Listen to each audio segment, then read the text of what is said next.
अस्सलामुअलैकुम। Don news के साथ मैं हूं आपके साथ समिया लियाकत। डॉन न्यूज़ पर रमज़ान उल मुबारक की खुसूसी ट्रांसमिशन के साथ हम आपकी खिदमत में हाजिर हैं। आपका और हमारा साथ रोज़ाना शाम 6 बजे से 8 बजे तक रहता है। First segment as you all know हमारा कुकिंग सेगमेंट है। उसके अलावा हम हाजिर होते हैं 7 to 8 की स्लॉट में अपने मुअज़्ज़ज़ उलमा कराम के साथ और दीन और दुनिया की बातें उनसे किया करते हैं। तो आज हमारा कुकिंग सेगमेंट बाकायदा हम स्टार्ट करते हैं। डिश हमारी क्या है ये आप जान सकेंगे segment Aftar around the world में।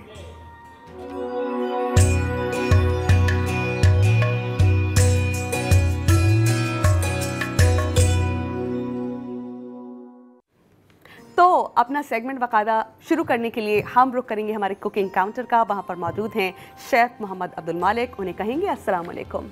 वालेकुम सलाम। शेफ़ कैसे हैं आप? मैं ठीक हूँ जी। अच्छा, हमारे तमाम देखने वाले बेताब हैं ये जानने के लिए कि आज आप उन्हें क्या बनाना सिखा रहे हैं और जो डिश है वो आपने किस कंट्री से चूज़ की है? जी, आज जो हम बनाने जा रहे हैं उसका नाम है रेड स्नैपर फ़िश एंड उसका हम स्टेक बनाएंगे।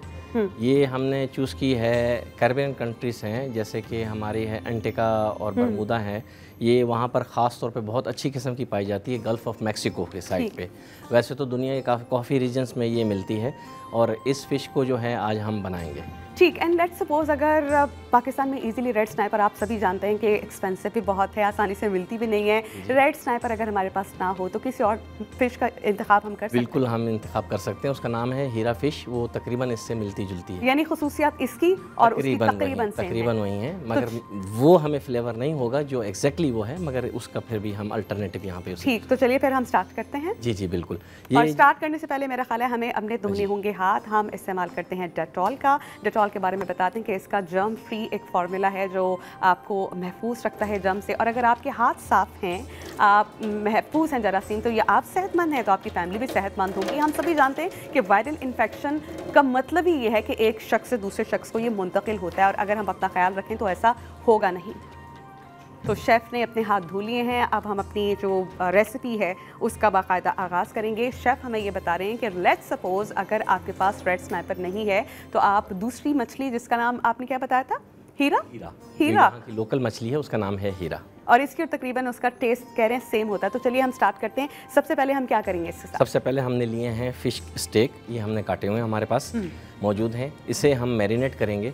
हमारे पास उसके लिए मौजूद है लेमन जूस, ड्राई थाइम, लहसुन पिसा हुआ, सॉल्ट, पेपर, और हम इसे अब मैरिनेट करेंगे इसके साथ। ठीक। ये क्या है? ये वाइट पेपर है। वाइट पेपर है जी। नमक है, हम ये लेंगे। अपने लेमन जूस लेना है तकरीबन। अच्छा शेफ़, मैं आपसे ये जानना चाह रही हूँ कि ना मछली की हीक या एक ख़ास उसकी स्मेल आसानी से जाती नहीं है, तो आप हमारी तमाम देखने वाले व्यूअर्स को कोई टिप बताएंगे जिससे हम मैरिनेट करें और फ़िश का टेस्ट जो है वो उस तरह से आता भी रहे और उसकी हीक नहीं आए, स्मेल नहीं आए? देखिए, दुनिया के मुख्तलिफ कंट्रीज़ में हीक ख़त्म करने के लिए अलग अलग तरीके हैं जी। हमारे यहाँ देसी तरीका तो हल्दी का होता है, लेकिन आज कॉन्टिनेंटल में हम उसे यूज़ नहीं कर रहे। ओके। तो उसकी जगह पे हमारे पास गार्लिक है, लेमन जूस है और थाइम है। थाइम का अपना एक स्ट्रॉन्ग फ्लेवर होता है जो मच्छी को जो है ना उसकी स्ट्रॉन्ग को, उसकी फ्लेवर को जो है वो कम कर देता है। और रेड स्नैपर वैसे भी इसके अंदर इतनी स्मेल नहीं होती। ये वैसे ही फेमस। लेकिन आपने हीरा मछली का कहा है ना कि अगर अल्टरनेट के तौर पर उसमें स्मेल होगी और उसके लिए फिर आप ये कर सकते हैं कि जो हमारा देसी तरीका है उसको उसी तरह से मैरिनेट करें। अच्छा, मैं पर्सनली अपनी बात बताऊं मोहम्मद मालिक, मुझे सिर्फ फ़िश के फ़वाइद बहुत हैं, जैसे इसमें ओमेगा 3 होता है। अच्छा, ये मैं अपने तमाम देखने वालों को बता दूं, विटामिन डी हमें लेना होता है सनलाइट से, लेकिन खाने की चीज़ों में से सिर्फ 2 ऐसी चीज़ें जिनसे हमें विटामिन डी मिलता है। नंबर 1 इज़ फिश, जिसमें ओमेगा 3 भी होता है। Number 2 is egg yolk. तो मैंने ये सोचा कि मैं अपनी सेहत का बहुत ख्याल रखूंगी, फ़िश खाऊंगी, लेकिन हुआ ये कि उसकी स्मेल की वजह से मैं फ़िश नहीं खा सकी। मगर आप आज ट्राई करें दिस रेड स्नैपर को, इसमें आपको बिल्कुल फ़िश में स्मेल नहीं मिलेगी। इवन हमारे आवारे टावर के होटल की जो हम होटल में यूज़ करते हैं, हमारी ये वही है। वेरी स्पेशल वही। तो हमने इसकी मैरिनेशन कर दी है और जी, इसकी मैरिनेशन हो गया। इसको मैरिनेशन करने के बाद हम तकरीबन 10 से 15 मिनट इसको जो है वो कीप करेंगे ताकि जो फ्लेवर है वो अंदर तरह तक चला जाए और जो है स्ट्रॉन्ग फ्लेवर उसका जो है वो बाहर आ जाए। उसके बाद हम इसकी तरफ जाएंगे। हमारे पास इसके बाद है पोटैटो। टाइम की कमी की वजह से हमने मैश पोटैटो बना लिए हैं। मैश पोटैटो के लिए हमें बड़ा एक आलू लिया है, उसे बॉईल किया है। बॉईल करने के बाद मैशर से मैश किया है और उसके अंदर हमने हैवी क्रीम जो है वो तकरीबन 1/4 कप हैवी क्रीम डाली है जी। और उसके साथ फिर हमने इसके अंदर सीजनिंग की है सॉल्ट से, वाइट पेपर से और मक्खन से। फाइन। फिर इसे हमने मिक्स करके बनाना रेडी करके तैयार कर लिया है जी। ठीक, तो चलिए हम स्टार्ट करते हैं अपनी जी द कुकिंग। अब जब तक मोहम्मद मालिक इस फिश की मैरिनेशन कर रहे हैं, we will take a very short break के बाद आएंगे। तो इस जो रेसिपी है इसका अगला मरहला क्या होगा हम आपको ऑन एयर दिखाएंगे, तो स्टे विद अस।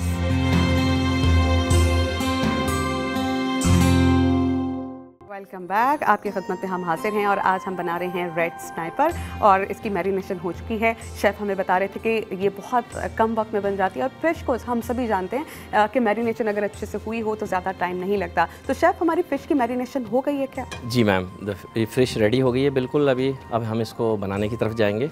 हमने इसके लिए पैन गर्म कर लिया है और ये बता रहा है कि हमारी पैन रेडी है जी, हीट। तो अब अगर हमारा पैन रेडी होगा तो फिर बहुत आसानी से हम जैसे ही उसको फ़िश को पैन में डालेंगे तो बहुत अच्छे से पक जाएगा। जी बिल्कुल, आप सही कह रही हैं इसके बारे में।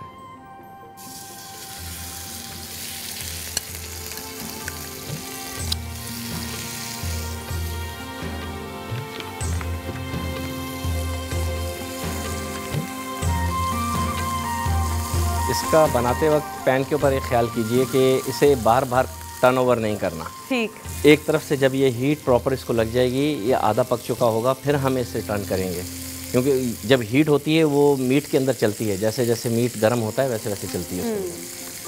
हाँ, ये है कि घर में अगर कभी करें तो हम देखते हैं कि फिश के छोटे छोटे पीसेस अलग होना शुरू हो जाते हैं जी।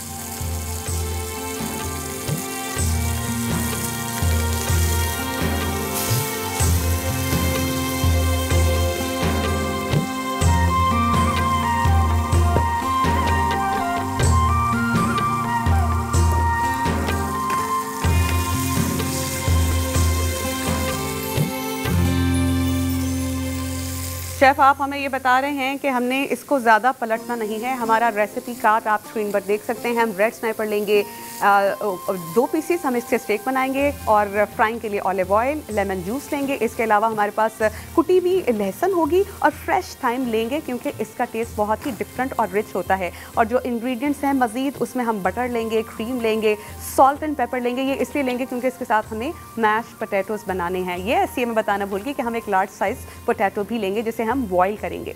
उसके अलावा हम लेंगे ग्रीन पीस 1 कप, बटर लेंगे 1 टेबलस्पून, वेजिटेबल स्टॉक लेंगे हम तकरीबन 1/4 cup, salt and pepper to taste. कुछ लोगों को ज़्यादा पसंद होती है ब्लैक पेपर का टेस्ट, उस लिहाज से उसमें वो ज़्यादा ऐड कर लेते हैं, कुछ लोगों को कम पसंद होती है। लेकिन ये है कि जब हम फ़िश का यूज़ कर रहे होते हैं तो ये चीज़ जहन में रखिएगा कि इसके बारे में कहा जाता है कि इसमें ऑलरेडी ऐसे एंजाइम्स, ऐसी चीज़ें मौजूद होती हैं जो ब्लड प्रेशर को थोड़ा मेनटेन रखते हैं। तो फ़िश के बारे में कहा जाता है कि इसका रात को इस्तेमाल नहीं करते। एम आई राइट डॉक्टर मोहम्मद मालिक? बिल्कुल बिल्कुल ठीक कह रही हैं आप। आपने मुझे बताइएगा कि हम एक साइड पे कितना इस फिश को पकाएंगे?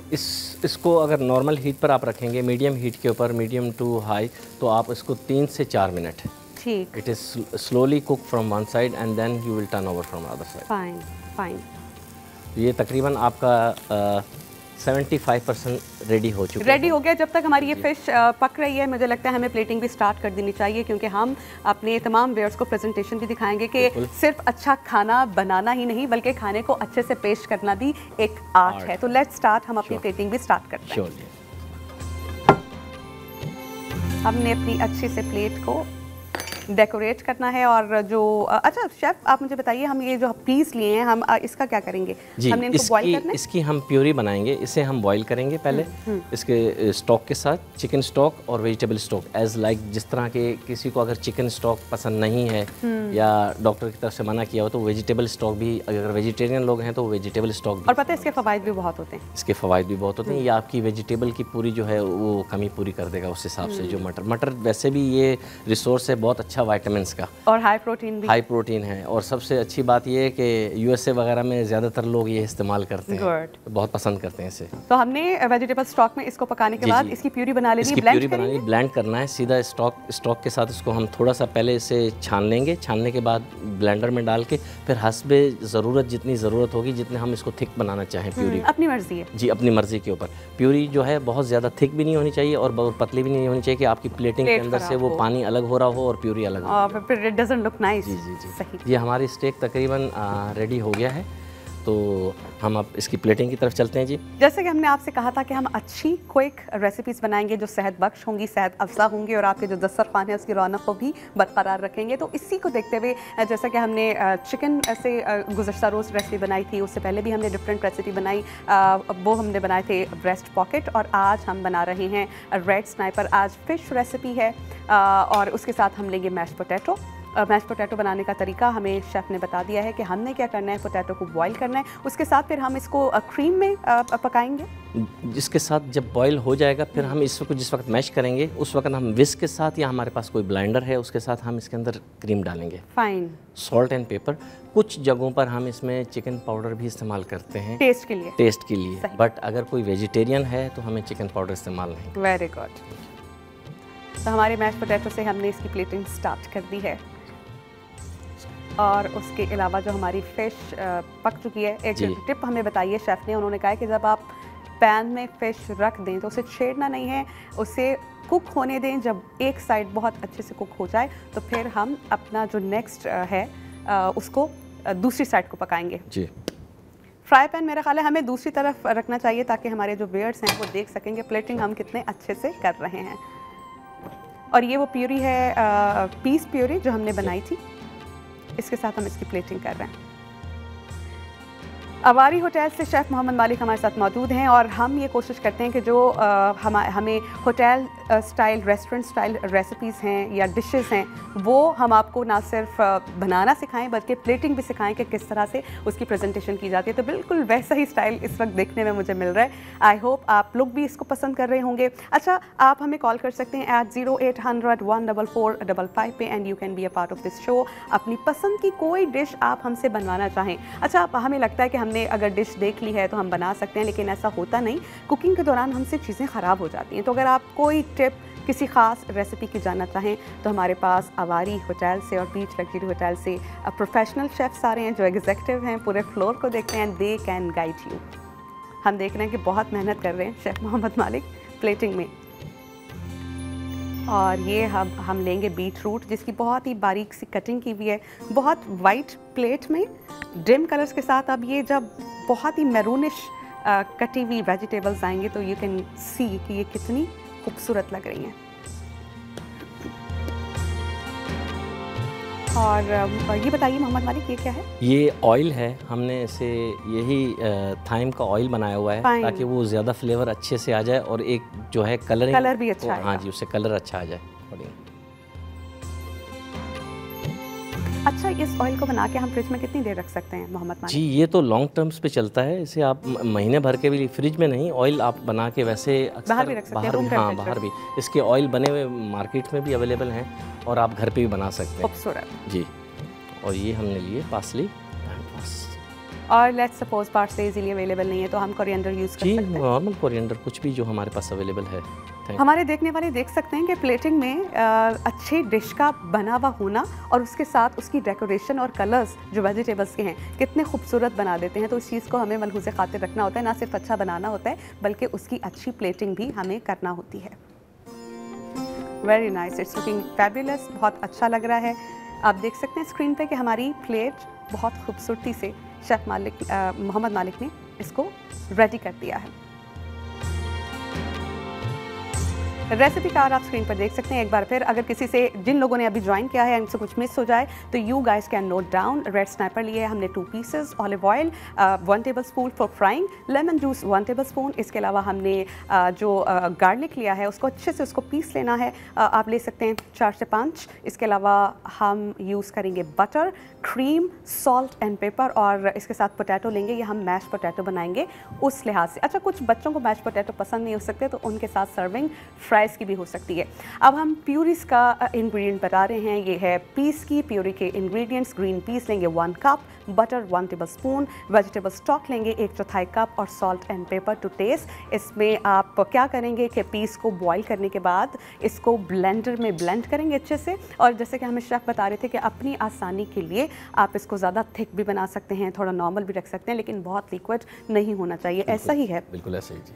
अच्छा मुझे बताइए कि फ़िश के कितने फ़ायदे हैं? बहुत से लोग सिर्फ इसलिए कि यार इसकी स्मेल जो है वो नहीं जा रही, इसको पसंद नहीं करते, डिसलाइक करते हैं। नहीं, फ़िश के दरअसल देखिए अलग अलग फ़िश के अंदर अल्लाह ताला ने जो है वो अलग अलग किस्म की खूबियाँ रखी हुई हैं।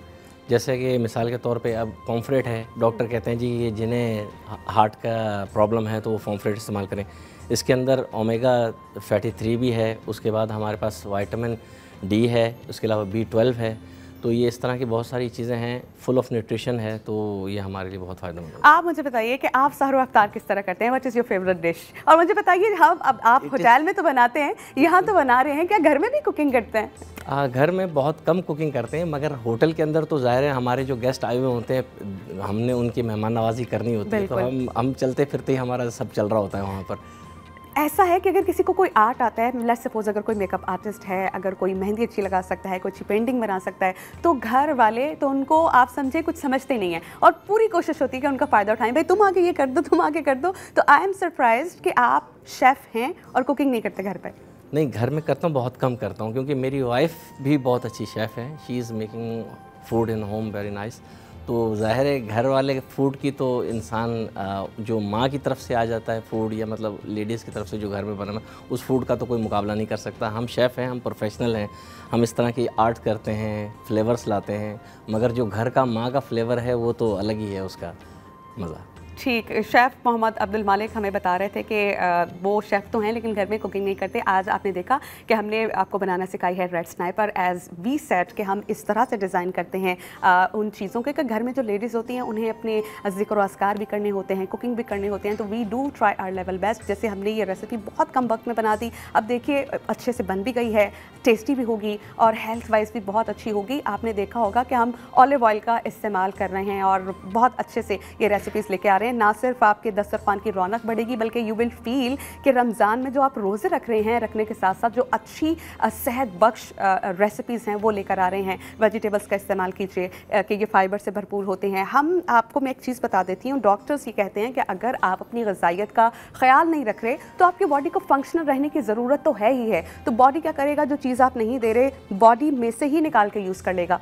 प्रोटीन नहीं दे रहे वो आपके मसल में से यूज़ कर लेगा, आप कैल्शियम नहीं दे रहे तो आपके बोन्स में से यूज़ कर लेगा। तो इवेंचुअली क्या होगा, आपका मैस लॉस होगा, आपका बोन लॉस होगा, डेंसिटी कम हो जाएगी, बीमार रहना शुरू कर देंगे। तो रादर दैन दिस कि आप डॉक्टर के पास जाएं, डॉक्टर्स आपको लंबी लंबी दवाइयों के नुस्खे लिख के दें, तो इससे बेहतर है कि आप अपनी सेहत का ख्याल रखिए। अच्छा, मैंने पढ़ा किसी ने ये लिखा हुआ था कि सेहत का ख्याल रखना, मेनटेन रखना बहुत एक्सपेंसिव पड़ता है। फिर दूसरी ही तरफ मुआवजा किया गया था कि अगर आपको लग रहा है कि सेहत का ख्याल रखना महंगा है तो कभी बीमार पड़ के देखिए। आप यू नेवर नो, अल्लाह हम सबको महफूज रखे, अपनी अमान में रखे। लेकिन जब आप बीमार पड़ते हैं, फ़र्स्ट ऑफ ऑल आपको एक लंबी लिस्ट दे दी जाती है कि आप अपने टेस्ट कीजिए, उसके बाद कुछ खुदा न खासा डायग्नोस हो जाए, उसके बाद उसका इलाज। तो आप फिर सोचते हैं कि आपने इतने टेस्ट करवाए, क्या ही अच्छा होता कि आप अपनी सेहत का ख्याल रखें। तो इस Ramzan you guys need to do this कि आप रोज़ा भी रखिए, इबादत भी कीजिए और साथ साथ अपनी सेहत का ख्याल भी रखिए। हाई प्रोटीन डाइट लीजिए, उसमें वेजिटेबल्स हों, ताकि आपकी बॉडी में किसी चीज़ की अगर कमी है तो वो पूरी हो जाए। यहाँ पे हम लेंगे एक ब्रेक के बाद हाजिर होंगे और मुअज़्ज़ज़ उलमा कराम के साथ जो आज का हमारा टॉपिक है उस पर बात करेंगे, वो है नमाज की अहमियत और फजीलत। तो कीप वॉचिंग रौनक रमज़ान।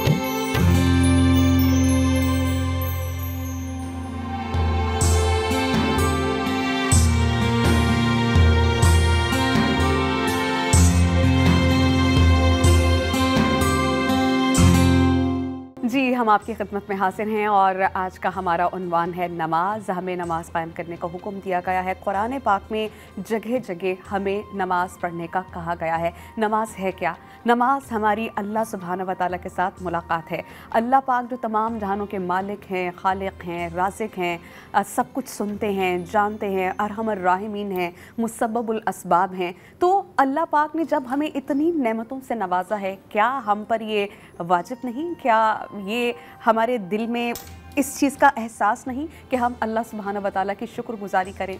कभी अगर कोई हमें कोई गिफ्ट दे, मिसाल के तौर पर अगर मुझे मेरी बहन ने परफ्यूम दिया है तो मेरी कोशिश होगी कि मैं उसको बहुत ही अच्छा गिफ्ट बैक करूं।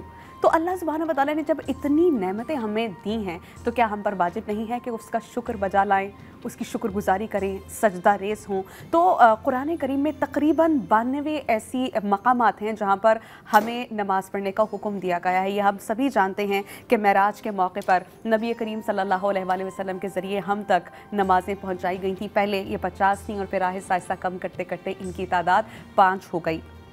सिर्फ हम ही जो है वो नमाज़ें नहीं पढ़ते बल्कि कायनात की हर शय अल्लाह सुब्हानहू व तआला का जिक्र करती है। मैं आपके सामने रखूँगी सूरह नूर की एक आयत जिसका तर्जुमा ये है, क्या तुमने नहीं देखा कि जो कुछ आसमानों और ज़मीनों में है वो सब अल्लाह सुब्हानहू व तआला की तस्बीह करते हैं और परिंदे भी फ़ज़ाओं में पर फैलाए हुए उसकी तस्बीह करते हैं और अल्लाह के हुजूर अपनी नमाज और तस्बीह को हर एक जानता है। नमाज क्या है? नमाज हमारी रब के साथ मुलाकात होती है, हम अल्लाह पाक से मिलने जाते हैं, हमारी गुफ्तो शनीद होती है अल्लाह पाक से।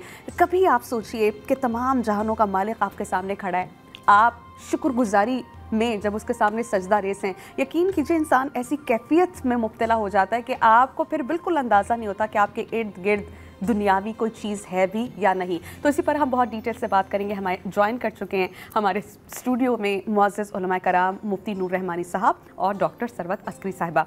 आप दोनों को अस्सलाम वालेकुम। वालेकुम अस्सलाम। मुफ्ती साहब, मैं आपसे अपनी गुफ्तगू का आगाज़ अक्सर किया करती हूँ, आज भी करूँगी। मैं आपसे जानना चाहती हूँ कि नमाज किस कदर इम्पॉर्टेंट है और हमें किस तरह नमाज को अदा करने का हुक्म दिया गया है। नहमदुहु व नसल्ली अला रसूलिहिल करीम, अम्मा बाद, फ़अऊज़ु बिल्लाहि मिनश शैतानिर रजीम, बिस्मिल्लाहिर रहमानिर रहीम। क़ाल अल्लाहु तआला फ़िल क़ुरआनिल मजीद वल फ़ुरक़ानिल हमीद, वक़ीमुस सलाह व आतुज़ ज़कात वरकऊ मअर राकिईन। सदक़ल्लाहुल अज़ीम व सदक़ रसूलुहुन नबियुल करीमुल अमीनुर रऊफ़ुर रहीम। तमाम तारीफ़ें अल्लाह सुब्हानहू व तआला के लिए और दुरूद व सलाम अल्लाह के रसूल, हम सब के आका, हम सब के मौला हुज़ूर मुहम्मद मुस्तफ़ा सल्लल्लाहु अलैहि वसल्लम। नाज़रीन, एक शख्स अल्लाह के नबी सल्लल्लाहु अलैहि वसल्लम के पास आता है, करीब आके बैठते हो, कहते हैं या रसूल अल्लाह सल्लल्लाहु अलैहि वसल्लम, मैं इस्लाम लाना चाहता हूँ, मुझे बताइए इस्लाम क्या है। अब फरमाते हैं अल्लाह को एक मानो। जब तुम अल्लाह को एक मानो उसके बाद मुकर्रर वक्त पे नमाज को पढ़ो, रमज़ान के रोज़े रखो, ज़कात दो और जब साहिब इस्तिताअत हो तो हज करो।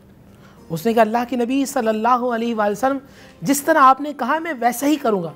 जब वो जाने लगा अल्लाह के नबी ने फरमाया ये सच कह रहा है, तो अगर किसी को जन्नती को देखना है तो वो इसको देख ले, अहले जन्नत में से है ये।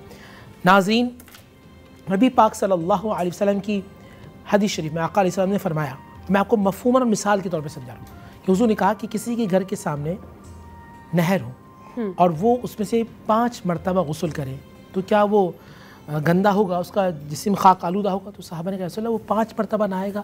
और मैं इसी तरह जो शख्स 5 वक्त नमाज पढ़ता है अल्लाह सुब्हानहू व तआला उसके गुनाहों को मुआफ़ फरमा देता है। उस्मान बिन अफ़्फ़ान ने फरमाया कि जिसने नमाज को हक़ जाना और नमाज को सही तरीके से अदा किया, अल्लाह सुब्हानहू व तआला उस पर जन्नत को वाजिब कर देते हैं।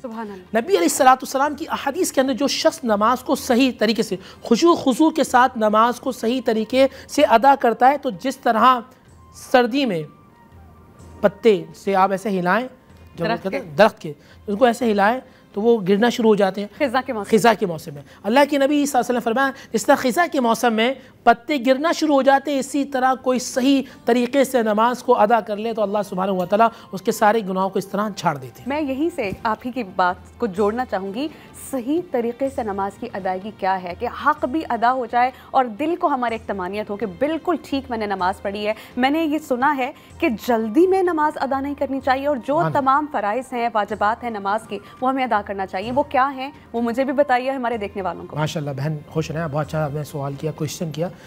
नबी अलैहिस्सलाम से बल्कि साहबा से हुज़ूर ने पूछा, जानते हो सबसे बदतरीन चोरी कौन सी है?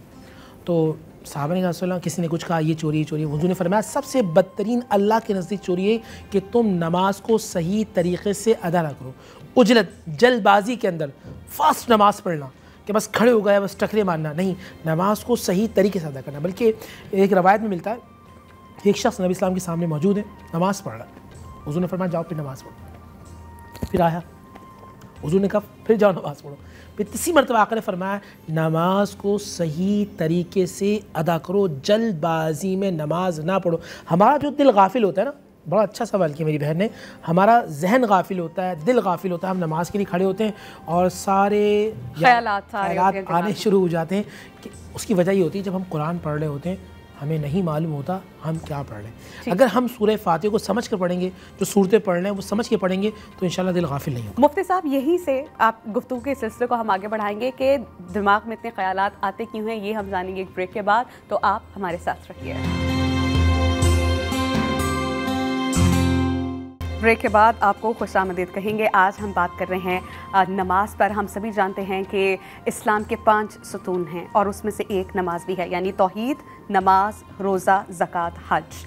तो बाकी तमाम इबादात तो हम पे एक एक बार फ़र्ज़ की गई हैं। मिसाल के तौर पर हज करना या दीगर इबादात की इतनी सख्ती से पाबंदी करने का हुक्म नहीं है जितना नमाज का है। नमाज दिन में 5 बार अदा करने का हुक्म दिया गया है। इसी से मुतालिक मैं आपको बताऊं कि हज़रत अक़बा बिन आमिर रज़ी अल्लाह तआला अन्हु बयान करते हैं कि नबी करीम सल्लल्लाहु अलैहि वसल्लम ने ये बयान किया है कि जो शख्स या जो मुसलमान अच्छी तरह वुज़ू करे और फिर खड़ा हो और फिर दिल जोई के साथ 2 रकत नमाज पढ़े, उसके लिए जन्नत वाजिब हो जाएगी। यानी जिसने सिर्फ 2 रकत ही पढ़ी है उसके लिए जन्नत वाजिब कर दी गई। लेकिन अगर हम दिन में 5 नमाजें पढ़ते हैं उसकी कितनी कदर व मंजिलत होगी। अच्छा, ये तो हैं फ़र्ज़ नमाजें, लेकिन इसके अलावा चाश्त है, इशराक़ है, अवाबीन है, हाजत के नवाफिल होते हैं, इस्तिखारा के नवाफिल होते हैं, सफ़र की एक होती है नमाज, उसके लिए भी नमाज 2 नफल पढ़े जाते हैं। इसके अलावा जब बारिश नहीं होती तो नमाज इस्तिस्क़ा भी होती है। ये तमाम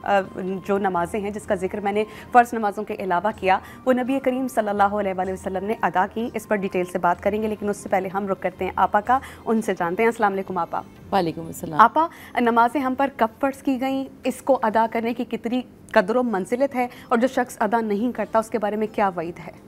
बिस्मिल्लाहिर्रहमानिर्रहीम, अस्सलाम वालेकुम। मैं आपको और आपकी पूरी टीम को माह रमज़ान मुबारक की मुबारकबाद पेश करना चाहती हूँ और इस दुआ के साथ कि परवरदिगार आलम इस माह रमज़ान मुबारक में हम सबको बरकतों, रहमतों और सादतों से नवाजे। आमीन सुम्मा आमीन या रब्बुल आलमीन। आपने नमाज के मुताल्लिक़ सवाल किया, यकीनन ये बहुत अच्छा मौजू है, इसलिए कि नमाज को मोमिन की मेराज करार दे दिया गया। और जब नमाज मोमिन की मेराज करार दी गई तो नमाज की मेराज इमाम हुसैन अलैहिस्सलाम का वो सजदा है जो कि आपने मक़तले करबला में किया। ज़ेर शमशीर से तमीर तड़पना कैसा और सर भी तस्लीम मोहब्बत में हिलाया ना गया। यकीनन हम जब नमाज़ पढ़ा करते हैं तो हम परवरदिगार आलम से इश्क में गिरफ़्तार हुआ करते हैं। इश्क़ इलाही हुआ करता है जिसकी बिना पर इंसान वाजिबात अदा करने पर तैयार हुआ करता है, राज़ी हो जाता है, राज़ी होता है, तैयार होता है। वरना इंसान तन आसान है और कहाँ उसका दिल चाहता है कि वो नमाज पढ़े, रोज़ा रखे, मगर इसके बावजूद ये इश्क़ इलाही है जो इंसान से रोज़ा भी रखवाता है, नमाज भी पढ़वाता है। यकीनन परवरदिगार आलम सबके रोज़े और नमाज़ों को कबूल फरमाए, आमीन। और जैसा कि आपने सवाल किया कि नमाज कब फ़र्ज़ की गई, तो जब अल्लाह के रसूल सल्लल्लाहु अलैहि वसल्लम मिराज पर तशरीफ़ ले गए तो आका सल्लल्लाहु अलैहि वसल्लम वहाँ से जब तशरीफ़ लाए तो कहा कि 50 नमाज़ें परवरदिगार आलम ने मुसलमानों के वास्ते फ़र्ज़ किए। उसके बाद अल्लाह के रसूल सल्लल्लाहु अलैहि वसल्लम ने फरमाया कि हमारी उम्मत 50 नमाज़ें कैसे पढ़ेगी, तो वो मिक़दार पर तदरीज कम होते होते होते होते 5 नमाज़ों तक ठहर गई। तो 5 नमाज़ें, मैं कहती हूँ कि बहुत बदनसीब है वो इंसान जो कि 5 नमाज़ें भी नहीं पढ़ सकता, इसलिए कि परवरदिगार आलम कम अज़ कम 5 मरतबा अपने दर पर बुला रहा है, अपने आगे सजदा रेज़ करा रहा है इंसान को और इंसान उसके आगे, और ये तौफीक भी अल्लाह सबको नहीं देते। मुफ्ती साहब, मैं आपसे जानना चाहूँगी, जैसा कि हम ब्रेक पर जाने से पहले ये जिक्र कर रहे थे कि जैसे ही हम नमाज़ पढ़ते हैं तो हमारे जहन में तरह तरह के ख़यालात आते हैं और ये आना बिल्कुल ऐसे ही है जैसे अल्लाह की बंदगी करने का हुक्म हमें मिला है और हम करने की कोशिश करते हैं, वहीं फिर शैतान की अपनी एक ड्यूटी है कि हमें उस रास्ते से बिल्कुल अलग ले जाने की वो कोशिश करता है और शायद इसलिए ख़यालात आते हैं। वो आते ही रहेंगे, हम उससे किस तरह इज्तनाब कर सकते हैं, ख़ुद को कैसे रेडी कर सकते हैं, इतना स्ट्रांगली फर्मली कितना अपने आप को हम तैयार करें कि नमाज भी पढ़ें और इन ख़यालात से हम बच भी सकें। बिस्मिल्लाहिर्रहमानिर्रहीम। देखिए बहन, मैं अर्ज़ ये कर रहा था कि सैयदना अली हैदर कर्रार का एक बड़ी मशहूर एक कौल है। आप फरमाते हैं कि जब मुझे खुदा से बातें करनी हो, जब मुझे खुदा से बातें करनी है तो मैं नमाज़ पढ़ता हूँ, और जब मैं कुरान पढ़ता हूँ ऐसा लगता है कि खुदा मुझसे बातें कर रहा है। नमाज में जब आप सूरत फातिहा समझ कर पढ़ेंगे। अल्हम्दुलिल्लाहि रब्बिल आलमीन, तमाम तारीफ़ें उस अल्लाह के लिए जो रब है, और रहमान रहीम जो माफ़ करने वाला है, मालिक यौमिद्दीन जो मालिक यौमिद्दीन का, इय्याका नअबुदु व इय्याका नस्तईन, हम तेरी इबादत करते हैं, तुझी से मदद करते हैं। फिर आप दुआ कर रहे हैं, इहदिना सिरातल मुस्तकीम, है अल्लाह मैं उनके रास्ते पे चला जिनके रास्ते पे तेरा इनाम है, मिनन नबिय्यीन व सिद्दीक़ीन व शुहदा व सालिहीन। फिर आप दुआ कर रहे हैं, गैरिल मग़दूबि अलैहिम वद्दालिन, अल्लाह जिससे तू नाराज़ होता है हमें उनसे बचा ले। जब आपकी कैफियत होगी, आपको मालूम होगा कि आप दुआ कर रहे हैं, तो आपका जहन नहीं भटकेगा। यानी ट्रांसलेशन हमें याद कर लेनी चाहिए, होना चाहिए। आप सूरह इखलास पढ़ लें, आप सूरह कौसर पढ़ लें, आप सूरह दुहा पढ़ लें। जब आपको मीनिंग मालूम होगी तो फिर आपको मालूम चलेगा कि आप अपने रब से बातें कर रहे हैं। वो कैफियत होगी, फिर आपको ना एंजाइटी होगा, ना डिप्रेशन होगा, ना आपको स्ट्रेस होगा, वो तमाम चीज़ें ख़त्म होना शुरू हो जाएंगी। हज़रत अब्दुल्ला बिन मसूद रज़ी अल्लाह ताला अन्हु बयान करते हैं कि मैंने नबी करीम सल्लल्लाहु अलैहि वसल्लम से ज़िक्र किया कि अल्लाह ताला को सबसे पसंदीदा अमल कौन सा लगता है, तो नबी करीम सल्लल्लाहु अलैहि वसल्लम ने फरमाया कि नमाज को उसके मुकर्ररा वक्त पर अदा करना अल्लाह पाक को बहुत पसंद है। इस हवाले से मैं आपको बताऊं कि अल्लाह अज़्ज़ व जल ने अपने नहायत बरगज़ीदा पैगम्बर हज़रत इस्माईल अलैहिस्सलाम के बारे में ये इरशाद फरमाया है कि ये सूरह मरियम की आयत नंबर 55 का तर्जुमा है, और वो अपने घर वालों को नमाज और ज़कात का हुक्म देते थे, और वो अपने रब के हुजूर मकाम मर्ज़िया पर फाइज़ थे, यानी वो मकाम जिसमें उसको पता हो कि अल्लाह उस शख्स से राज़ी है। हम तो दुआ करते हैं ना कि ऐ अल्लाह पाक हमसे राज़ी हो जा, हमें अपनी रज़ा में राज़ी रहने की तौफ़ीक़ अता फरमा, तो उसके लिए हमें फिर ख़ुद को मॉडिफ़ाई भी करना है। आपा, मैं आपसे ये जानना चाहूँगी कि हम जब नमाज पढ़ते हैं तो उसके लिए हम किन आदाब का ख्याल रखें, बावुज़ू होना, कपड़ों की तहारत, जगह का पाक होना, और क्या क्या ऐसी चीज़ें हैं जिसको हमें फ़ॉलो करना चाहिए? अच्छा, सबसे पहली बात तो ये कि जिस जगह पर आप नमाज़ पढ़ रहे हैं वो जगह गसबी ना हो, यानी उस जगह पर कब्ज़ा ना किया हुआ। हमारे बहुत से अफराद ऐसे होते हैं जो कि किसी मकान पर कब्ज़ा कर लेते हैं, किसी प्लॉट पर कब्ज़ा कर लेते हैं। अब उस मकान, उस प्लॉट पर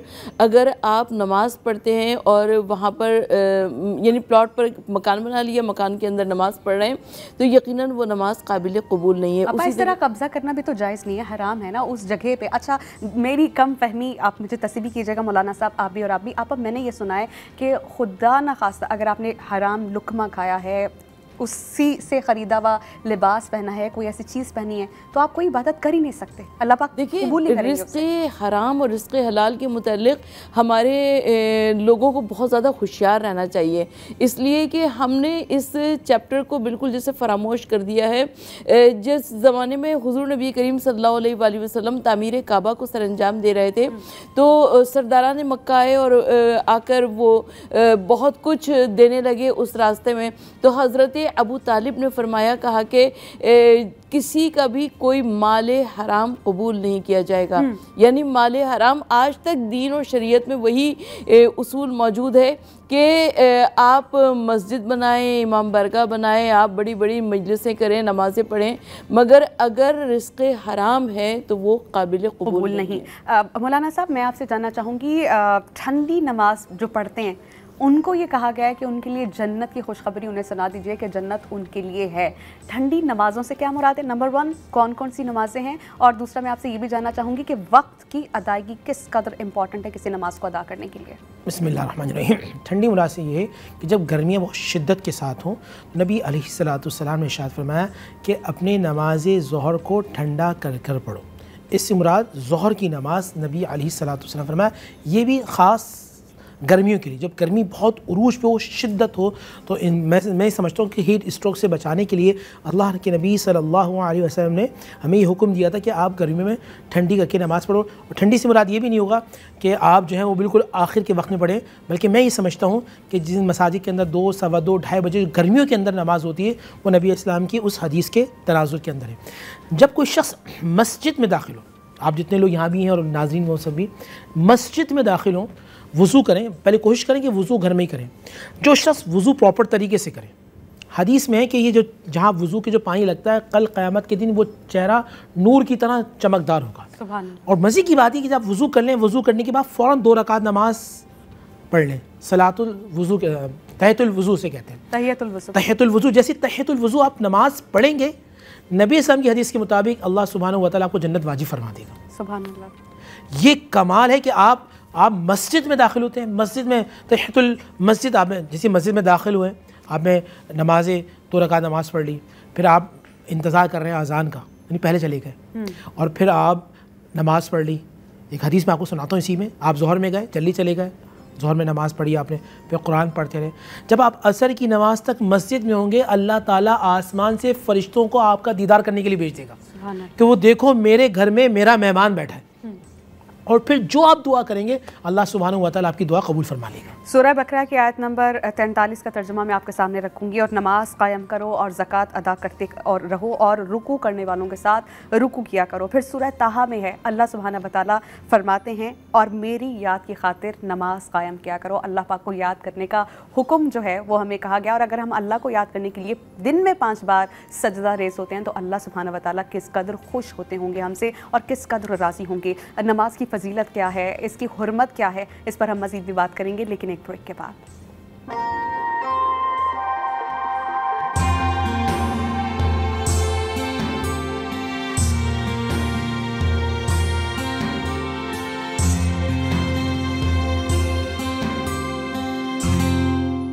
और वो नमाज कायम करने वाले हैं और ज़कात देने वाले हैं और अल्लाह और क़यामत के दिन पर ईमान रखने वाले हैं, ऐसे ही लोगों को हम अन करीब बड़ा अजर देंगे। ये सूरह निसा की ट्रांसलेशन थी जो आपके सामने रखी। फिर सूरह मायदा में एक जगह जिक्र है, अगर तुमने नमाज कायम रखी और ज़कात देते रहे और मेरे रसूलों पर ईमान लाते रहे और उनकी मदद करते रहे और अल्लाह को कर्ज़े हसना देते रहे तो मैं तुमसे तुम्हारे गुनाहों को ज़रूर मिटा दूँगा और तुम्हें यकीनन ऐसी जन्नतों में दाखिल कर दूंगा जिनके नीचे नहरें जारी हैं। अल्लाह सुब्हानहू व तआला ने कुरान करीम को रमज़ान ही में नाजिल किया था, ये हम सभी जानते हैं और इसका पढ़ना बहुत ही बाबरकत बाफजीलत है। लेकिन अगर हम ट्रांसलेशन पढ़ें तो हमें अंदाज़ा होगा कि अल्लाह पाक हमें कहाँ कहाँ क्या क्या करने का हुक्म देते हैं। जैसा कि मैंने पहले भी जिक्र किया था, एक बार फिर आपको बता देती हूँ, 92 ऐसे मकामात हैं जहाँ पर हमें नमाज़ पढ़ने का हुक्म दिया गया है। नमाज की फजीलत और बरकत बहुत ज़्यादा है कि नबी करीम सल्लल्लाहु अलैहि वसल्लम रातों को जाकर इस कदर तवील क़याम किया करते थे। आप सब पे वाज़े रहे कि हम नमाज में जब खड़े होते हैं उस हालत को क़याम कहा जाता है, हम पे क़याम फ़र्ज़ है। मिसाल के तौर पर अगर कोई बीमार है, क़याम नहीं कर सकता, तो उससे फिर कहा गया कि वो बैठ के नमाज़ पढ़े। नमाज हर हालत में फ़र्ज़ है। अगर आप बीमार हैं और उठ भी नहीं सकते, मिसाल के तौर पर अल्लाह हम सबको अपनी पनाह में रखे, कुछ ऐसे भी पेशेंट्स को मैंने देखा है कि जो बेड रिडन हैं, बेड पे लेटे हुए हैं, कमर की तकलीफ और उठ नहीं सकते, फिर ऐसे मरीज़ों के लिए है कि वो लेट कर भी नमाज़ पढ़ दें। इससे पहले कि हम मुफ्ती साहब से सवाल करें, हमें कहा जा रहा है कि हमें किसी कॉलर ने ज्वाइन किया है। अस्सलाम वालेकुम, हमारे साथ कौन है और कहाँ से? वालेकुम अस्सलाम, याहिया अर्ज़ कर रहा हूं कराची से। याहिया, कैसे हैं आप? आपसे हमेशा रमज़ान में बात होती है मेरी। जी जी जी, कैसे हैं आप? अल्हम्दुलिल्लाह। मुफ्ती साहब को सलाम हो, सरदार में सलाम हो। मुफ्ती साहब को अल्लाह ने जो जिस तरह उनका नाम है ना, उसी तरह अल्लाह ने उनको नूरानी चेहरा भी अता किया, तो हम इनसे बहुत कुछ सीखते हैं। मुफ्ती साहब, मेरे 1-2 सवाल हैं। एक सवाल मेरा ये है कि जब हम फजर की नमाज के लिए मस्जिद जाते हैं तो अक्सर ये होता है क्योंकि फजर की नमाज में सुन्नतों की अहमियत, 2 सुन्नत की अहमियत बहुत होती है, लेकिन जब फर्ज नमाज खड़ी हो जाती है तो उस वक्त जो है ना हमें वो सुन्नतें, बहुत से लोग सुन्नतें अदा करना शुरू करते जबकि फर्ज नमाज शुरू हो जाती है, तो उसके लिए क्या हुक्म है? और दूसरा सवाल ये है कि देखिए मैं खुद भी बड़ा रेगुलर नमाज पढ़ता हूँ, 5 वक्त नमाज रमजान में तो रेगुलर होती है, लेकिन अनफॉर्चुनेटली जब रमजान खत्म होते पता नहीं क्या हो जाता है, वो रेगुलरिटी नहीं रहती। उसको रेगुलर बनाने के लिए मुझे क्या चीज इख्तियार करनी चाहिए कि मैं रेगुलर बाद में भी हो जाऊँ? यही मेरा सवाल है। Thank you. बहुत शुक्रिया, आपका सवाल हम तक पहुंच गया, आपने उनकी गुफ्तगू सुनी, इनका जवाब भी दे दीजिए। याहिया भाई माशाल्लाह बहुत अच्छी बात करते हैं और हमेशा अच्छा, और हमारे रेगुलर लिसनर और कॉलर बहुत अच्छा क्वेश्चन लेके आते हैं। देखिए, नबी अलैहिस्सलाम की हदीस मुबारक आपने फरमाया कि फ़जर की जो 2 सुन्नतें हैं उसका सवाब दुनिया और यानी कि आसमानी दुनिया के अंदर माफ़ी है, यानी कि जो कुछ है उससे बहुत ज़्यादा उसका अजर व सवाब है, इतना कि इंसान शायद तसव्वुर भी नहीं कर सकता। अल्लाह सुब्हानहू व तआला के हबीब ने हमें इस तरह बताया। तो अक्सर लोगों की ख्वाहिश ये होती है कि अल्लाह के नबी ने कहा कि 2 सुन्नतों, ये जो सुन्नत मौक़दा उससे कहते हैं जिसमें ताकीद बहुत ज़्यादा। तो जब आपको ये मालूम है कि आप मस्जिद में दाखिल हो, अभी आपके सामने नमाज फ़जर के जो है कारी साहब, इमाम साहब ने नमाज फ़जर अभी स्टार्ट की आपके सामने, तो उलमा कहते हैं, फ़ुक़हा ये कहते हैं कि आप सबसे पहले नमाज सुन्नतें अदा कर लें, क्योंकि वो तिलावत पहली रकात के अंदर फ़जर में अमूमन लंबी होती है। अक्सर लोग 2 रकात नमाज पढ़ लेते हैं। हाँ, आप फिर दूसरी रकात में दाखिल हुए, तो अब यह है कि आप सुन्नतें ना पढ़ें, आप फ़र्ज़ को अदा कर लीजिए। नमाज की रेगुलर कैसे हो? देखिए भाई, एक तो ये कि नमाज हम पे फ़र्ज़ है, और फ़र्ज़ के लिए बहुत सारे लोग पूछते हैं कि हमें ऐसा वजीफ़ा बता दें, कोई कुरान की आयत बता दें कि जिससे हम नमाज पढ़ने लग जाएं। तो उनके सबसे बड़ी वजीफ़ा ये है कि अल्लाह ने आप पर फ़र्ज़ की है, ये आपको ड्यूटी की तरह अदा करनी है, बावजूद रहें। मेरे वालिद साहब रहमतुल्लाह अलैह से कोई पूछता था कि हज़रत कोई वजीफ़ा को नुस्खा बताएं, तो आप कहते थे बेटा बावजू रहो और नबी अलैहिस्सलाम और उनकी आल पर दुरूद पाक पढ़ते रहो। जब तुम उन पर दुरूद पाक पढ़ते रहोगे तो अल्लाह सुब्हानहू व तआला वो कनेक्शन आपको दे देगा कि अज़ान सुनते ही आप मस्जिद में चले जाओगे। और यहाँ एक और नुस्खा मैं आपको सबको बता दूँ, वो शख्स जो तकबीर औला के साथ, यानी कि अज़ान सुनते ही मस्जिद चला जाता है और तकबीर औला के साथ 40 दिन नमाज पढ़ता है, बिराअतुम मिनन नार व बिराअतुम मिनन निफाक। नबी इस्लाम की हदीस है कि अल्लाह ताला उसको जन्नत से जहन्नुम से आज़ाद फरमा देता है, उस पर जन्नत को वाजिब कर देता है, और निफाक मुनाफिकत से अल्लाह सुब्हानहू व तआला उसको दूर फरमा देता है। तो कोशिश किया करें कि अज़ान से पहले या अज़ान के वक्त मस्जिद में जाएं और तकबीर औला के साथ नमाज को अदा करें। और वो लोग जो नमाज कायम करते हैं और जो कुछ हमने उन्हें अता किया है उसमें से खर्च करते हैं, तो यही लोग सच्चे मूमिन हैं और उनके लिए रब की बारगाह में बड़े दर्जात और मग़फ़िरत और बुलंद दर्जे का रिज़्क़ है। सूरह अनफ़ाल की आयत का तर्जुमा मैंने आपके सामने रखा। जगह जगह कुरान पाक में हमें नमाज पढ़ने की तायीद और पाबंदी की गई है। अच्छा, तहज्जुद की नमाज की बहुत फजीलत है, ये हम आपा से जानते हैं। आप मुझे ये बताइए कि बहुत से आजकल हमारी रूटीन बहुत डिफरेंट है, तो बहुत से लोगों को ऐसे लगता है कि नींद भी लेनी चाहिए, लेकिन ऐसे हालात हैं कि इंसान उस तरह से सो नहीं सकता। तो क्या इशा की नमाज के बाद हम तहज्जुद की नमाज अदा कर सकते हैं अगर 12 बजे के बाद का वक्त हो गया तो?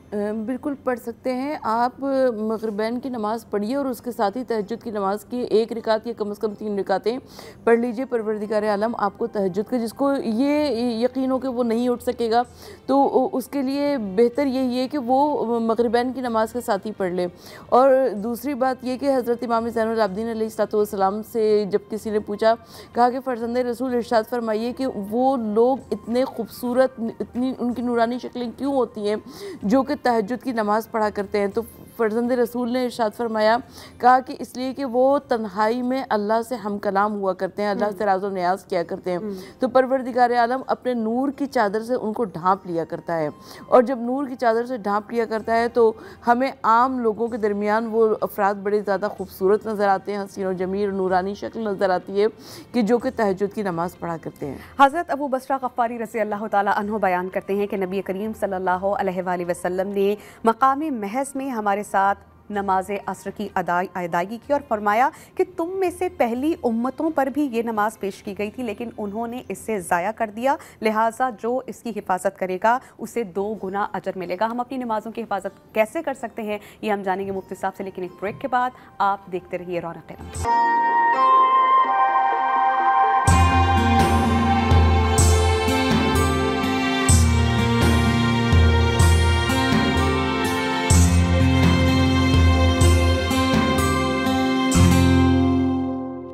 Welcome back. हज़रत इबादा बिन सामत रज़ी अल्लाह ताला अन्हु बयान करते हैं कि नबी करीम सल्लल्लाहु अलैहि वसल्लम ने फरमाया कि जो बंदा अल्लाह सुब्हाना व तआला के लिए एक सजदा करता है तो अल्लाह सुब्हाना व तआला उसके लिए एक नेकी लिखते हैं और एक बुराई को मिटा देते हैं और एक दर्जा भी बुलंद कर देते हैं। इसलिए तुम कसरत से सजदा किया करो। नमाज हम जिक्र कर रहे हैं, नमाज की अहमियत का, फ़ौक़ियत का, इसकी हुर्मत क्या है। और जब हम इस जहान फ़ानी से कूच कर जाएंगे तो सबसे पहले जब हम अल्लाह के सामने मौजूद होंगे तो सबसे पहला सवाल हमें कहा गया है कि नमाज ही का किया जाएगा। हमारे मुअज़्ज़िज़ उलमा कराम हमारे साथ मौजूद हैं, इस पर उनसे बात करेंगे। मुफ्ती नूर रहमानी साहब, मैं आपसे जानना चाह रही हूँ कि फ़र्ज़ नमाज़ों का, जैसे फ़जर है, ज़ोहर है, असर है, मगरिब है, इशा है, ये तो हमारी फ़र्ज़ नमाज़ें हैं। इसके अलावा चाश्त, इशराक़, अवाबीन, इसके अलावा शुक्राने के नवाफिल, हाजत के नवाफिल, इनकी अदायगी का किस कदर हुक्म है? क्योंकि ये वो नमाज़ें हैं जो नबी करीम सल्लल्लाहु अलैहि वसल्लम ने खुद अदा की हैं, सुन्नत में से हैं। माशाअल्लाह बहन, बहुत अच्छा सवाल, खुश रहें। बुखारी शरीफ की हदीस है, नबी अलैहिस्सलाम ने फरमाया, नवाफिल की कसरत किया करो। नवाफिल की कसरत करते करते करते बंदा अल्लाह के इतना करीब हो जाता है। नाज़रीन तवज्जो रखिएगा कि नबी ने फरमाया, अल्लाह उसकी आँख बन जाता है, अल्लाह उसकी ज़बान बन जाता है, अल्लाह उसके कान बन जाता, अल्लाह उसके हाथ बन जाता। मतलब ये कि वो सच बोलता है, सच देखता है और सच सुनने का आदी बन जाता है। तहज्जुद के हवाले से मेरे वालिद साहब रहमतुल्लाह शाह फरमाते थे, वो कहते थे फ़जर वो पढ़ता है जो अल्लाह से मोहब्बत करता है, और तहज्जुद वो पढ़ता है जिससे अल्लाह मोहब्बत करता है। यानी अल्लाह जिसको अपने करीब करता है वो उसको अल्लाह सुब्हानहू व तआला तहज्जुद की तौफ़ीक़ अता फरमा देता। और रमज़ान में सहरी में हम उठते हैं, थोड़ा सा 5-10 मिनट पहले उठ जाएँ और तहज्जुद पढ़ें। तहज्जुद पढ़ने के बाद आपको जो दुआ आती या चौथा कलमा पढ़ें तो मुझे उम्मीद है अल्लाह ताला आपकी बख्शिश फरमा दे। अच्छा, उसके बाद आप फ़जर में जाएँ, मर्द मसाजिद में, औरतें घर में बैठी हैं। आपने फ़जर पढ़ ली, फ़जर पढ़ने के बाद इसको कहते हैं सलातुल इशराक़। आप कुरान पढ़ते रहे या इस्तग़फ़ार पढ़ते रहे, लौहल पढ़ते रहे और फिर आप बैठे रहे। अब सूरज निकला है और सूरज की किरणें जो है ना वो निकली हैं, जिसे कुबरा कहते हैं सूरज की रोशनी का। उस थोड़ी सी तेज़ी आ गई, अब आपने नमाज़ पढ़ ली, 2 रकात नमाज। हदीस शरीफ में मैं आपको टोक रही हूँ माज़रत इसके लिए, अंदाज़न अगर हम टाइम वाइज चलें तो सूरज के निकलने के कितने मिनट्स बाद हम नमाज अदा कर सकते हैं? 10-15 मिनट के बाद, 15 मिनट बाद या 20 मिनट समझ लें आप। 15 मिनट के बाद आप कुरान की तिलावत कर रहे हैं, सूरज निकल चुका है, 15 से 20 मिनट के बाद जो है अब उसकी किरणें जो है ना आ चुकी हैं, हाँ, लेकिन अभी हल्की हैं, बहुत तेज़ नहीं है, निकल चुकी हैं, किरणें निकल चुकी हैं। अब आपने नमाज़ पढ़ ली। नमाज़ पढ़ने के बाद अल्लाह के नबी फरमाते हैं जो शख्स ये नमाज़ पढ़ता है अल्लाह उसे हज और उम्रे के बराबर सवाब अता फरमाता है। अच्छा, आप बैठे रहे कुछ देर और आपने बैठे रहे तकरीबन आधा घंटा, पौन घंटा, उसके बाद आपने फिर 2 रकात नमाज पढ़ी, इसे सलातुद दुहा कहते हैं, इसे कहते हैं इशराक। चाश के बाद आपने पढ़ी इशराक। नबी अलैहिस्सलाम ने इरशाद फरमाया कि जो शख्स इशराक की नमाज पढ़ता है उसके गुनाह अगर समंदर के कतरों से भी ज़्यादा हो कि अल्लाह सुब्हानहू व तआला उसको मुआफ़ फरमा देगा। इसी तरह नमाज मगरिब के बाद 6 रकात नमाज अवाबीन कहलाती है। अल्लाह के नबी सल्लल्लाहु अलैहि वसल्लम, अवाबीन की कितनी रकातें हैं? हाँ, बहुत अच्छा सवाल बहन। 6 रकात अल्लाह के नबी सल्लल्लाहु अलैहि वसल्लम, आपने फरमाया मगरिब की नमाज के बाद 6 रकात अवाबीन पढ़ो। तो जो शख्स अवाबीन की नमाज़ पढ़ता है, जैसे मगरिब नमाज़ पढ़ी आपने और 6 रकात की आपने अवाबीन पढ़ी, अल्लाह के नबी ने फरमाया अल्लाह आपको 12 साल की इबादत के बराबर सवाब अता फरमाएगा। और ये 2-2 करके पढ़नी है, 2-2 रकात नमाज पढ़नी है। अब रोज़ा खोला आपने, रोज़ा खोलने के बाद आपने 6 रकात अवाबीन पढ़ ली। अगर आप रोज़ाना पढ़ेंगे तो अंदाज़ा करें कल क़यामत में अल्लाह ताला आपको पहाड़ जितनी नेकी अता फरमाएगा। और सलातुल हाजत, शुक्राने के नवाफिल, ये भी बड़ा अच्छा सवाल है। लोग सलातुल हाजात कह रहे हैं, सलातुल तौबा हो गई। इसमें सलातुल तौबा तो वो होती है जैसे आपने मुसम्मम इरादा कर लिया कि अल्लाह जब मुझसे गुनाह हो गया, फ़ला गलती थी, अल्लाह मैं तेरी बारगाह में तौबा करता हूँ। तौबा करने के बाद आपने सच्चे दिल से 2 रकात नमाज सलातुल तौबा की नियत से पढ़ी और फिर तौबा की, तो मुझे उम्मीद है कि जो गुनाह है वो मुआफ़ हो जाएंगे। सलातुल शुक्र भी होती है, शुक्राने के तौर पे, जैसे आपने गाड़ी ख़रीदी, घर ख़रीदा, आपकी नौकरी बढ़ गई, तरक्की हो गई, आप उसमें 2 रकात नमाज शुक्राना पढ़े, नियत होगी शुक्राने की। और अगर ये सब ना भी हो मुफ्ती साहब, तो अल्लाह सुब्हानहू व तआला हमें दिन में कितनी नेमतें देते हैं, बहुत से ऐसे जिसका हमें इदराक भी नहीं है। मिसाल के तौर पर सांस जो हम ले रहे हैं, हमने कभी इसके लिए दुआ भी नहीं की होगी कि अल्लाह पाक अगले 1 घंटे तक मुझे सांस आता रहे। हमारा जिस्म इतने अच्छे से फंक्शनल है, हमने कभी सोचा भी नहीं है, इतनी नेमतें कि हम जान भी नहीं सकते। अगर उन्हीं की शुक्रगुजारी के लिए 2 नफल पढ़ें, ये सोचना, अब अंदाज़ा करें, 1 मिनट आप कर लूँगा, एक नौजवान लड़का मेरे दवाखाने में दाखिल हुआ, तकरीबन 6 फुट का नौजवान है, खूबसूरत है, गोरा कलर, आंखें उसकी बहुत खूबसूरत सी। उसके वालिद उसको पकड़ के लेके आ रहे हैं, तो मैंने नज़र देखा, मैंने कहा इतना खूबसूरत नौजवान है, इसके वालिद क्यों पकड़ के ला रहे हैं? तो मालूम चला कि अल्लाह ने उसके शऊर की हालत नहीं रखा। अल्लाह रहम, यानी कि वो 6 फुट का नौजवान तो है मगर ना सोच सकता है, ना समझ सकता है, ना सही से बोल सकता है। तो इस सोचना, समझना, बोलना अल्लाह की कितनी बड़ी नेमत है। सिर्फ नमाज अदा करना ही नहीं, उसके साथ तस्बीहात और कुरान करीम की तलावत करना भी हमें लाजमी अपनी रूटीन का हिस्सा बना लेना चाहिए। सूरह निसा की आयत नंबर 103 की ट्रांसलेशन आपके सामने रखूंगी, जिसमें कहा गया है, फिर ए मुसलमानों, जब तुम नमाज अदा कर चुको तो अल्लाह को खड़े, बैठे और अपने पहलुओं पर लेटे गर्ज हर हाल में याद करते रहो। फिर जब तुम इत्मीनान पा लो तो नमाज को हस्बे दस्तूर कायम करो। बेशक तमाम नमाज मोमिनों पर मुकर्ररा वक्त के हिसाब से फ़र्ज़ है। नमाज की फ़र्जियत क्या है और आपस में जानूंगी कि सलातुत तस्बीह की कितनी इंपॉर्टेंस है। लेकिन एक ब्रेक के बाद आप देखते रहिए रौनक रमज़ान। हज़रत अबू बसरा गफ़ारी बयान करते हैं कि नबी करीम सल्लल्लाहु अलैहि वसल्लम ने हमें बहुत तायीद के साथ कहा कि हमें अपनी असर की नमाज़ पढ़नी है। उन्होंने फरमाया कि तुमसे पहले भी उम्मतों पर यह नमाज़ फ़र्ज़ की गई थी, लेकिन उन्होंने इससे ज़ाया कर दिया, लिहाजा जो इसकी हिफाजत करेगा उसे बहुत ज़्यादा सवाब मिलेगा। तो हमें अपनी नमाज़ों की हिफाजत करनी चाहिए। फ़र्ज़ नमाज़ों के अलावा अल्लाह सुब्हाना व तआला को बहुत पसंद है तहज्जुद की नमाज़ की अदायगी। तहज्जुद वो वक्त है जब अल्लाह सुब्हाना व तआला आखिरी आसमान पर आकर अपने लोगों से पूछते हैं कि है कोई जो मुझसे अपनी हाजत पूरी करवाना चाहे। तो that is the moment, that is the time जब हमें पता होता है कि दुनियावी काम नहीं हो रहे, हर तरफ साइलेंस है, खामोशी है। तो उस लम्हे हम गिड़गिड़ा के अल्लाह पाक से गुफ्तु शनीद करें, राज़ो न्याज़ करें, अपनी मुश्किलात बताएं, तो क्यों अल्लाह सुब्हाना व तआला हमारी कबूल दुआ नहीं करेगा। फ़र्ज़ नमाज़ों के अलावा दीगर नमाज़ें भी हैं जो हमें अदा करनी चाहिए। इसी तरह जो सलातो तस्बीह है उसकी कितनी इंपॉर्टेंस है ये जानेंगे हम आपा से। आपा, मुझे बताइएगा सलातो तस्बीह जो हमें अदा करने का हुक्म दिया गया है या सुन्नत से ये चीज़ है कि हम अगर अदा करें तो किस तरह से करें, और वक्त की इसमें कोई कैद तो नहीं, किसी भी वक्त अदा कर सकते हैं? सलातो तस्बीह जो कि हमारे अहले सुन्नत भाई पढ़ते हैं वो, और जो कि हमारे अहले तशरीह अफराद पढ़ते हैं वो नमाज जाफ़र तैयार बिल्कुल एक ही है। और सुबहानल्लाह वल्हम्दुलिल्लाह वला इलाहा इल्लल्लाहु वल्लाहु अकबर तस्बीहात अरबा को उसमें पढ़ा जाता है एक मक़दार के साथ। यानी जब हम सजदे में जाते हैं, जब हम रुकू में जाते हैं तो 15-15 मरतबा हम तस्बीहात अरबा को अपनी ज़बान पर जारी करते हैं। अब उलमाए इस्लाम ने इसका आसान तरीक़ा भी बताया, कहा कि अगर कोई जैसे किसी को ये ख़तरा हो कि वो भूल ना जाए और वो नहीं पढ़ सकेगा, तो कहा कि 2-2 रिकत करके 4 रिकत नमाज़ पढ़ लो नमाज जाफ़र तैयार के नियत से, और उसके बाद 3 तस्बीह सुब्हानल्लाह वल्हम्दुलिल्लाह वला इलाहा इल्लल्लाहु वल्लाहु अकबर की पढ़ लो। तो हम को वो नमाज़ जाफ़र तैयार भी अदा हो जाएगी और ये दुआओं की कबूलियत के लिए मुजरब तरीन अमल है।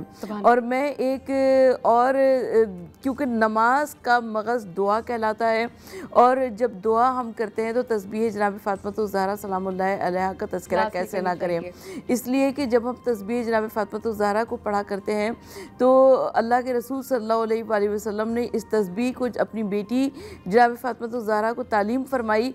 और मौलाए कायनात हज़रत अली शेर खुदा ने देखा कि फ़ातिमा ज़हरा रातों को इबादत इलाही में दिन किया करती थी और दिन को चक्की पीसा करती थी, और चक्की पीसते पीसते इतनी मुशक्क़त करते करते आपके हाथों में छाले पड़ जाया करते थे और छाले हाथों में फट जाया करते थे। तो हुज़ूर नबी करीम सल्लल्लाहु अलैहि वसल्लम के पास भेजा और कहा कि आपके बाबा जान के पास कुछ कनीज़ें आई हैं, आप अगर उन कनीज़ों को मांग लीजिए तो परवरदिगार आलम आप कम से कम वो एक कनीज़ आपको दे देंगे।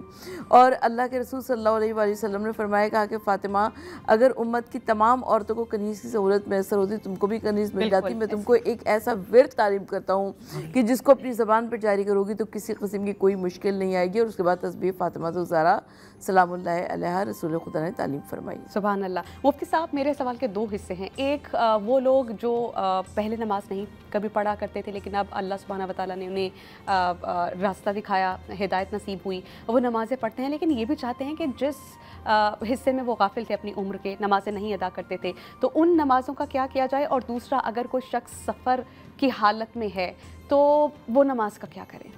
बिस्मिल्लाहिर्रहमानिर्रहीम। देखिए, अल्लाह ने तौफीक दी है जी, इस बात पे भी तौबा होना चाहिए कि हमसे गलतियाँ क्यों हुई। सेकंड, ये वो क़ज़ाए उम्री है, उसका आसान हल ये कि आप नमाज ज़ोहर के बाद, नमाज मगरिब के बाद, तहज्जुद में, और जिस तरह भी ताक रातें आएंगी शब क़दर की 21, 23, 25, 27, 29, उस रातों में आप ताक रातों में क़ज़ाए उम्री को अदा करें। बहुत सारे लोग नवाफिल पढ़ रहे होते हैं, मगर उनको मशवरा ये है कि आप क़ज़ाए उम्री को अदा करें। अब रहा सफ़र के अंदर, तो सफ़र के अंदर अगर आप ट्रेन के अंदर हैं या दूसरी चीज़ों के अंदर हैं, तो अगर नमाज के लिए गाड़ी रुक रही है तो अच्छी बात है, नहीं रुक रही तो तहर्री करके आप नमाज़ पढ़ें इंशाअल्लाह अल्लाह सुबहान मतलब गुमान करके नमाज़ पढ़ें तो अल्लाह सुब्हानहू व तआला आप पर ख़ास फजल फरमाएगा और आपकी नमाज। ठीक। हज़रत जंदब बिन अब्दुल्ला रज़ी अल्लाह ताला अन्हु बयान करते हैं कि नबी करीम सल्लल्लाहु अलैहि वसल्लम ने फरमाया कि जिस शख्स ने सुबह की नमाज़ पढ़ी वो अल्लाह की ज़िम्मेदारी में है, और जिस शख्स ने अल्लाह की ज़िम्मेदारी में खलल डाला यानी नमाज स्किप की तो अल्लाह उसको औंधे मुँह जहन्नुम में डाल देगा। जहाँ नमाज की फजीलत बरकत बहुत ज़्यादा है वहाँ सख्त वईद भी है, इसलिए नमाज को हरगिज़ हमें स्किप नहीं करना चाहिए। तो आज की ट्रांसमिशन का वक्त अपने इख्तिताम को पहुँचा। इंशाल्लाह कल एक नए टॉपिक के साथ आपकी खिदमत में हाजिर होंगे। मुझे मुफ्ती नूर रहमानी साहब को, डॉक्टर सरवत अस्करी साहिबा को, हमारे प्रोड्यूसर्स और कैमरामैन और पूरी टीम को दीजिए इजाज़त। अल्लाह ने के पास।